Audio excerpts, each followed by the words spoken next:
হে viewers, আসসালামু আলাইকুম। আশা করি আল্লাহর রহমতে সবাই ভালো আছেন। আজকে পাশের বাড়ির ভাবি কিছু অপরিচিত মেহমানদের জন্য আয়োজন করছেন, সেগুলোর ভিডিওস আপনাদের সঙ্গে শেয়ার করব। আয়োজনে কোনো কমতি ছিল না। মেনুতে ছিল চিকেন রোস্ট, বিফ ভুনা, মিক্স সবজি উইথ চিকেন অ্যান্ড পোলাও। এগুলো সব রান্নাবান্না করা হচ্ছে। আর কিছুটা আলু দিয়েছে, কজ অনেক বাচ্চারা গোশ খেতে পারে না, তাদের জন্য যেন আলুটা তারা খেতে পারে, রোস্টের মধ্যে আলুও দেওয়া হচ্ছে।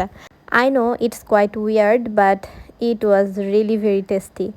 আর সবজিতে অনেক কিছু মিক্সড করা হয়েছিল, দ্যাটস ওয়াই এটা আমার বেবিন সবচেয়ে বেশি পছন্দ করেছে। আর নিচে দেখেন কত কত গাছ লাগানো হয়েছে, তাই না?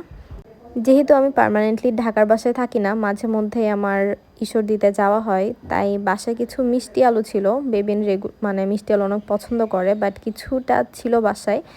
এসে দেখি যে মিষ্টি আলুতে লাল লাল গাছ হয়ে গিয়েছে। হ্যাঁ, তো আমি সেটা কি করেছিলাম, মানে প্রিভিয়াস বার যখন আসি দেখি যে একটু একটু গাছ হয়েছে, তারপর আমি টবে এটা লাগিয়ে আবার চলে গিয়েছিলাম ঈশ্বর দিতে। এবার এসে দেখি যে দেখেন পাতাগুলো কত বড় বড় হয়ে গিয়েছে। এগুলো কিন্তু রেড কালার ছিল ছোট ছোট যখন ছিল কুশিগুলা, বাট নাও ইটস গ্রিন। এই তো রোস্টের চিকেনগুলো ভাজা হয়ে গিয়েছে, আর নাও কিছু আলু ভেজে নিচ্ছে। মেনলি দুইজন মিলে রান্নাবান্না করেছেন। ভাবি সব কিছু গুছিয়ে দিচ্ছিলেন, অ্যান্ড মাস্টার শেফ ছিল তার হাজব্যান্ড। বললাম না, আননোন মেহমানদের জন্য আয়োজন করা হচ্ছে। তার কারণ কিছু মানুষ আছে না যে অসহায় বা একটু সুবিধাবঞ্চিত, সেই সব মানুষজনকে ওনারা ইনভাইট করেছিলেন। কিছু মানুষকে দিয়ে যদি খবর পাঠানো হয় তাহলে তারাই তাদের সঙ্গে কানেক্টেড থাকে, তাদেরকে বলে একবেলার জন্য ডেকে আনা হয়, তারা এসে খাওয়া দাওয়া করে। তো তাদের সঙ্গে অনেক পিচ্ছি পিচ্ছি সব বাচ্চারাও এসেছিল। আমার মাহমনি দাঁড়িয়ে দাঁড়িয়ে তাদেরকে দেখতেছিল, বা she was happy to see a lot of people in their house. এই যে মিক্স সবজিটা আমি শেষের দিকে এসে দেখতেছিলাম যে হাউ ইজ ইট। আমি বারবার বাসা যাচ্ছিলাম, আবার এসে রান্না দেখতেছিলাম। মাহামনিও নিচেই খেলাধুলা করতেছিল, যেহেতু এই ভাবির দুইটা বেবি আসছে, ওই বাচ্চাদের সঙ্গে মাহা সময় কাটাচ্ছিল।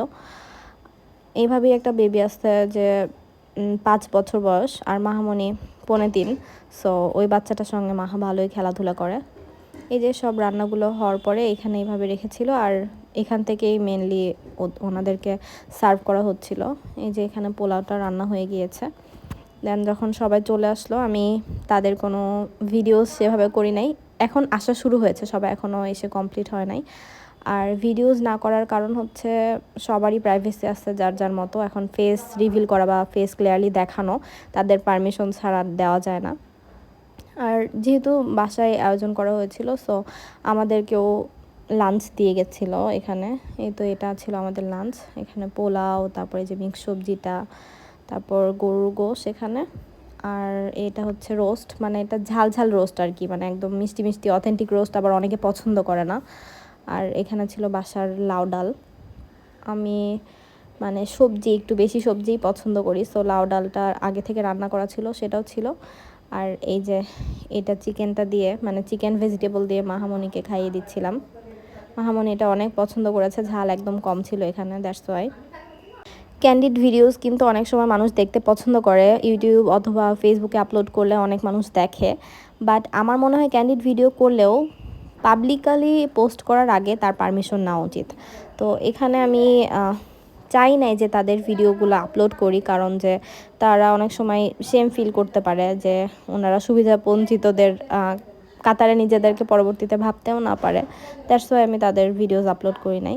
এরকম ডিজাইনের আম কাটা আমি ম্যাঙ্গো জুসের কভারের উপরে সবসময় টেট্রা প্যাকেট হোক বা বোতল হোক, সেগুলোর উপরে কিন্তু আমি এই ডিজাইনটা অনেক দেখেছি ছোটোবেলা থেকে, আমার খুবই ভালো লাগতো। আর আমি ভাবতাম যে এটা কীভাবে করেছে, আর এভাবে করলে খাই বা কীভাবে। বাট আসলেও এভাবে যে কাটে, এটা খাইতেও অনেক সুবিধা হয়, যে একটা একটা করে মানে কিউবগুলো জাস্ট কামড় দিয়ে নিয়ে খাওয়া যায়, আর দেখতে অনেক বেশি সুন্দর লাগে। Thank you viewers for watching my video. আল্লাহ হাফেজ, টেক কেয়ার।